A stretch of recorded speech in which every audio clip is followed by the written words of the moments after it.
Assalamualaikum warahmatullahi wabarakatuh, sahabatku, saudaraku semua.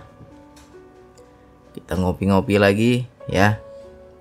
Ngopi-ngopi tentang kehidupan, ngobrol-ngobrol tentang jalan hidup kita ini, apa yang harus kita ambil pelajaran ya. Banyak di komentar channel YouTube ini teman-teman kita, sahabat kita, saudara kita mengeluhkan tentang kehidupannya yang di zona rendah. Saya lagi di titik terendah bang, saya lagi terpuruk bang, saya rasanya nggak sanggup hidup bang. Tuh apa hidup kalau susah kayak gini ya. Banyak kali yang ngeluh. Ada juga yang mengeluh, bang, usaha saya yang ada tekor terus bang, ini sampai berapa bulan nggak bisa bayar sewa segala macam ya, nggak ada modal lagi bang. Saya bingung, apakah saya harus berhenti dari usaha ini atau saya lanjutkan? Mau lanjutkan tapi tambah tekor ya. Jadi untuk saudaraku, temanku, sahabatku yang saat ini lagi di titik terendah, lagi terpuruk, jangan putus asa, nggak boleh putus asa. Ya Bang Andi nggak rasa, kalau Bang Andi rasa mungkin Bang Andi juga bisa gila ya kan. Saya udah rasa kok. Saya pun udah pernah merasakan di titik terendah itu. Nah, di situ kita harus menghibur diri dalam arti kata orang yang di titik terendah, orang yang lagi terpuruk, sejatinya itu godaan setan tuh lagi hebat-hebatnya. Dibisikin ketakutan ya. Sesuatu yang belum terjadi tapi udah takutnya luar biasa. Bagaimana nanti begini, bagaimana nanti begitu. Gak tenang hidup kita. Nah kalau di situ kita nggak kuat bersandar kepada Allah, disitulah banyak orang jadi gila, bisa stres, bisa gila, apalagi bisa mencuri, bisa korupsi, bisa melakukan segala cara ya. Karena apa? Mengikuti bisikan. Lebih besar rasa takutnya daripada rasa bergantungnya kepada Allah. Dibisikin sama setan itu ketakutan. Makanya kita hibur diri, kita bentengi diri kita dengan prasangka baik kepada Allah. Aku yakin terpuruk ini nggak lama. Hari ini taruhlah mendung ya, kehidupan kita mendung, hujan ya, cuacanya lagi nggak bagus. Aku yakin besok cerah. Nah, nggak lama ini. Nah, begitu cara kita menghibur diri. Kuatkan rasa bergantung kepada Allah. Ya kan? Habis itu apa lagi yang harus kita ambil pelajaran? Oh, ini Allah sedang mengajarkan cara berserah diri yang sesungguhnya ya. Dibuatlah kita tak berdaya, dibuatlah kita tak mampu, baru di situ kita paham hakikatnya berserah. Jadi jangan merasa mampu kalau sudah terpuruk, jangan merasa mampu. Disinilah banyak orang sudah ibaratnya udah bangkrut, udah kolap dia, ya, sudah tak berdaya dia, ya berputar otaknya, masih juga berusaha ngutang sana ngutang sini, akhirnya makin terjebak lebih jauh, ya. Sampai kita ke rentenir ya kan. Saya pun pernah rasa. Jangan dibilang nggak rasa. Udah duluan saya jalani wilayah ini. Ya. Akhirnya apa? Bukan keluar kita dari masalah. Makin tambah besar masalah kita. Karena apa? Mempertuhankan hawa nafsu. Jadi ketika kita di posisi itu bang, apa yang harus kita lakukan bang? Saya juga bingung, dah hilang akal nih bang, dah habis cara, ide saya semua udah nggak tahu lagi bang. Ya intinya kamu bercermin. Kalau mau keluar dari wilayah terpuruk itu bercermin, introspeksi diri, apa salahku? Ya, kesusahan dalam hidup itu semua adalah perbuatan tangan kita sendiri. Jadi nggak ada kita menyalahkan orang lain, tidak ada kita menyalahkan Allah. Perbuatan kita sendiri. Jadi introspeksi diri. Makanya banyak nih teman-teman buka usaha ya, Awalnya warung kecil, habis itu dia sewa ruko. Rupanya rukonya mahal ya kan. Sudah rukonya mahal, dagangannya nggak laku. Sampai berbulan-bulan dia utang. Udah kacau nih bang, usaha saya nggak jalan bang, utang ruko saya udah berbulan-bulan bang. Ini stop atau lanjut ini bingung saya. Ya tanya diri. Kalau kamu nggak mampu stop, jangan kamu paksakan, jangan kamu mengolah Allah. Seperti apa mengolah Allah? Allah bilang kau berserah sekarang, yang kau lagi merasa mampu. Datang kita merasa mampu. Ngutang lagi sana, ngutang lagi sini, kita menganggap kita akan bisa keluar dari masalah. Yang ada tambah banyak masalah. Ya. Jadi untuk saudaraku, sahabatku yang susah dengan tunggakan ya, apa sajalah. Mungkin kita ambil rumah, bang aku stres bang, nih bayar rumah udah nunggak berapa bulan. Aku nyewa ruko, udah stres bang, rukonya ini udah nunggak berapa bulan ya. Atau ngambil mobil, sudah nunggak juga, nggak bisa bayar ya. Di situ adalah hukuman kalau kita paham. Bagi orang yang paham dia akan cepat sadar. Itu atas perbuatan tanganmu sendiri. Allah sedang menghukum dirimu. Dahulunya engkau merasa mampu. Ya. Akhirnya ditunjukkan sama Allah. Kalau udah gak mampu gini bagaimana? Jadi jangan nafsu. Biasanya orang-orang yang mengikuti nafsu ya celaka sendiri, susah sendiri. Ya. Mungkin dia belum butuh mobil. Dia paksa juga beli mobil, ingin gengsi ya. Ingin dianggap punya, ingin dianggap berada, ingin hebat-hebatan ya. Aku gengsi lah bang, tetangga beli mobil, masa aku nggak ada mobil? Beli juga mobil, tapi kau kredit, kau paksakan. Rupanya berjalan 1 tahun putus kerja kita ya kan. Nggak bisa kita bayar lagi mobil tuh. Akhirnya apa? Ngutang sana, ngutang sini untuk bayar cicilan, gali lubang, tutup lubang. Susah kan? Susah lah bang. Rasanya hidup ini gak berarti bang, gak ada harga lagi hidup bang. Untuk apa aku hidup begini bang? Meratap kita ya kan? Ya kau jangan nyalahkan orang lain, salahkan dirimu sendiri. Itu karena kau mengikuti nafsu, makanya Allah hukum. Ya.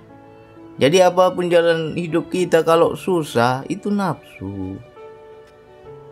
Atas perbuatan tangan kita sendiri, saya juga udah pernah rasa dulu. Saya ulang-ulang lagi ya. Saya ulang-ulang lagi. Gaji saya dulu 9 juta. Masih kerja kapal tuh. Saya ambil rumah KPR. Ya kan? Cicilan per bulan 2.200.000. Kecil lah bagi saya ya kan. Saya menganggap gampang, itu kecil lah, gajiku 9 juta kok. Berjalan 2 tahun apa berapa tahun, putus kerja saya. Disitulah terjebak sama rentenir. Ngutang saya sama rentenir untuk bayar KPR. Saya menganggap nanti saya dapat kerja lagi nih, saya sedang berusaha nih biar dapat kerja. Rupanya di situ hampir disita oleh bank. Ya, cepat saya sadar. Ya Allah, aku dulu sombong mungkin ya Allah. Padahal sudah diingatkan oleh saudaraku, jangan kau ambil yang besar-besar rumahmu, nanti kau nggak sanggup. Tapi saya menganggap sanggup. Ya kan? Akhirnya saya pasrah sama Allah. Ya Allah, baru aku pahami kalimat innalillahi wa innalillahi roji'un. Ya. Sesungguhnya darimu kembali kepadamu. Jadi kalau rumah ini engkau mau ambil, aku ridho, aku ikhlas ya Allah. Aku kembalikan padamu ya Allah. Aku udah gak mampu ya Allah. Ya kan? Minta ampun sama Allah. Begitu sudah minta ampun sama Allah, dipanggil kerja saya. Ya. Sudah sekian lama saya nganggur. Tiba-tiba dipanggil saya kerja. Belayar lagi saya, kerja lagi saya. Akhirnya rumah tetap saya bisa cicil, rentenir saya bisa bayar. Nah, begitulah kalau Allah sudah mengampuni dosa kita, akan Dia mudahkan. Jadi selama ini kalau hidup kita susah, terpuruk, hina, rendah, tak berdaya, ya sudah, engkau jangan mencari solusi. Capek kalau mencari solusi. Sadari dulu salah diri, ya. Apa salah diriku? Karena kalau kamu hanya mencari solusi, pertolongan Allah nggak akan turun. Sadar dulu. Di situ Allah ingin mengajarkan keakuan, ya. Kau akui ya itu rumah itu milikmu ya, katanya. Ya, seolah-olah Allah tuh ngomong. Merasa hebat kau ya punya rumah itu ya. Bangga kau rumah itu ya. Aku ambil sekarang. Datang surat bank, udah ketakutan saya. Ya kan? Akhirnya saya kembalikan. Pasrah. Oh, ini artinya berserah. Baru aku paham artinya berserah. Tunggu nggak bisa apa-apa, barulah di situ kita paham arti berserah. Kalau masih kita ngelobi-lobi, ya, merasa bisa, merasa mampu, masih mengakal-ngakali ya. Ah, nggak ada duitnya, ngutang aja lah. Itu mengakal-ngakali namanya. Dibikin makin capek kita. Belum habis satu masalah, ada lagi masalah lain. Begitulah cara Allah menghukum diri kita. Ya. Jadi kalau seandainya bang nih udah nunggak berapa bulan bang uang sewa ruko saya bang, nggak sanggup saya bayar. Apa saya berhenti bang dari bisnis ini? Apa saya berhenti dari dagang ini? Ya sudah, kalau kamu nggak mampu berhenti. Ya. Tapi sebelum kita berhenti ya ajak komunikasi Allah dulu, ajak ngobrol Allah dulu. Mohon ampun sama Allah dulu. Selama ini kita merasa bisa. Ya kan? Jadi kalau teman-teman adalah yang dia usahakan tapi nggak berhasil. Ya kan? Malah udah dikasih Allah makin susah hidupmu. Nggak punya mobil, pingin punya mobil lah, giliran setahun 2 tahun putus tengah jalan, nggak bisa bayar. Ya, yang ada rugi kita kan. Berarti itu hukuman karena engkau bernafsu. Hidup ini nggak boleh nafsu. Kalau nafsu ajab kita dibuat. Ya. Jadi jangan kita gengsi, jangan kita nafsuan dalam hidup ini. Kalau nggak mampu bayar ruko ya udah dagang aja kecil-kecil, ruko yang kecil cari. Jangan sampai berjuta-juta sewanya. Nanti nggak laku, nunggak itu uang sewa.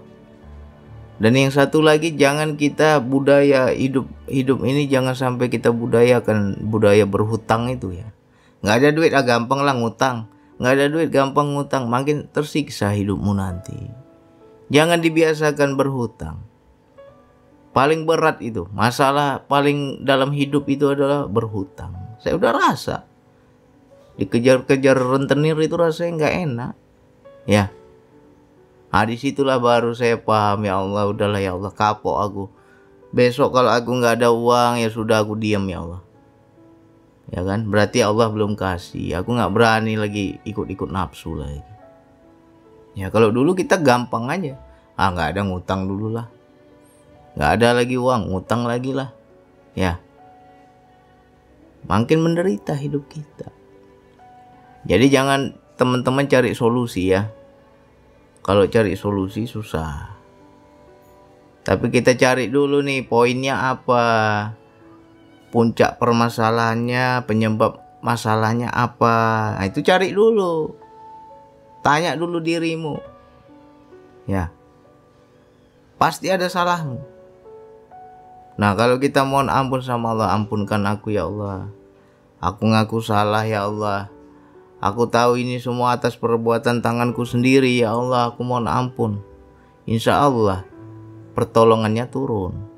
Cepat itu pertolongannya turun. Karena apa? Kita sudah diampuni oleh Allah. Walaupun kita pertolongannya nggak datang, Allah kasih kelapangan di hati kita. Tenang hati kita. Ini masalah belum selesai bang. Masih ada utangku bang. Masih ada nih orang nuntut utangnya bang. Tapi aku kok hatiku tenang ya bang. Ya berarti kamu sudah dalam ampunan Allah. Ada saja nanti jalannya. Pasti itu utang terbayar nanti. Ya. Jadi jangan kita terlalu bernafsu dalam hidup. Apa yang kau mampu lakukan. Kalau nggak mampu diam. Ya, bang aku nggak mampu lah bang, bayar sewa rukonya sekian. Ya sudah, nggak usah pakai ruko. Bang aku nggak sanggup bayar cicilan mobil. Ya sudah, kembalikan mobil itu, jual mobil itu. Tapi susah lah bang, nanti aku rugi bang, aku nggak ada mobil bang. Ya insya Allah Allah ganti nanti. Ketika hatimu sudah lapang, ketika hatimu sudah nggak nafsuan, nanti Allah ganti itu. Kembalikan mobil itu. Yang penting hidupmu tenang. Kalau saya begitu dulu. Ya Allah, hartaku satu-satunya hanya rumah ini ya Allah. Nggak ada lagi. Kalau rumahku disita oleh bank, aku tinggal di mana nih? Udah paling balik kampung ya kan. Tinggal sama orang tua ya kan. Mau malu lah. Ya udah baru gitu saya planning itu. Kalau ini disita oleh bank, ya sudah balik kampung saya. Tinggal sama orang tua sebentar. Aku lepas ini semua ya Allah, kemelekatan ini. Aku kembalikan padamu ya Allah. Rupanya besoknya langsung dipanggil kerja. Ya. Akhirnya tetap bisa kita cicil. Ya. Jadi bagi teman-teman yang kita kredit apa aja lah. Mau rumah, mau motor, mau mobil. Kalau kamu dimampukan Allah bisa membayar kreditnya, bisa membayar cicilannya, berarti itu memang sudah Allah berikan. Berarti kamu bukan karena nafsu, tapi karena memang kamu butuh. Ya. Tapi kalau kamu di tengah jalan dibuat Allah susah, nggak bisa kau bayar cicilan, itu tandanya keinginan nafsumu. Disitulah Allah hukum. Dibuat ketakutan, dibuat susah, dibuat kita nggak tenang ya. Itu hukuman dari Allah itu. Jadi jangan lagi kita akal-akali. Nggak ada, pinjam dulu sana, nggak ada, pinjam dulu sini. Tambah banyak utangmu nanti. Ya. Kalau kita udah paham, ya Allah aku paham ya Allah, ini salahku ya Allah. Aku udah coba, udah kesana kemari, nggak bisa juga ya Allah. Ya kan? Masih syukur kita ketika kita butuh, kita ngutang sama orang, nggak dikasih kita pinjaman. Banyak dulu teman-teman saya giliran saya senang, saya bantu ya. Waktu saya lagi jaya saya banyak bantu. Tapi giliran saya lagi susah, gantian saya pinjam itu. Pinjamlah dulu sebentar, saya ini nggak bisa bayar rumah. Nggak mau dia bantu. Awalnya hati saya benci, ini orang nggak tahu balas budi nih. Dulu saya tolong dia, sekarang saya susah nggak mau dia tolong. Awalnya saya nggak ngerti itu. Saya masih melihat makhluk ya. Rupanya itu adalah bentuk kasih sayang Allah, biar kita nggak tambah banyak utang. Makanya nggak digerakkan hati orang itu memberi pinjaman. Ya, akhirnya karena saya nggak berdaya, ya Allah aku udah coba pinjam sana, pinjam sini, nggak ada yang mau kasih. Mau bagaimana lagi? Akhirnya saya ikhlaskan rumah ini. Ya Allah, ku ikhlaskan ya Allah. Kalau disita bank ya udah ambil, aku udah coba, udah usaha, tapi nggak ada juga kemampuanku. Disinilah aku berserah ya Allah. Itu kasih sayang Allah kalau kita paham. Coba seandainya ngutang kita, ada yang mau ngasih pinjaman, makin terpuruk kau dengan utang. Makin terjebak kau sama hutang. Lebih sakit lagi tuh. Ya kan? Jadi tanya diri kita. Mudah-mudahan kopi pahit ini bisa diserap pelan-pelan ya. Diulang-ulang lagi. Semua itu atas perbuatan tangan kita sendiri. Oke, hanya itu yang bisa saya sampaikan. Wassalamualaikum warahmatullahi wabarakatuh.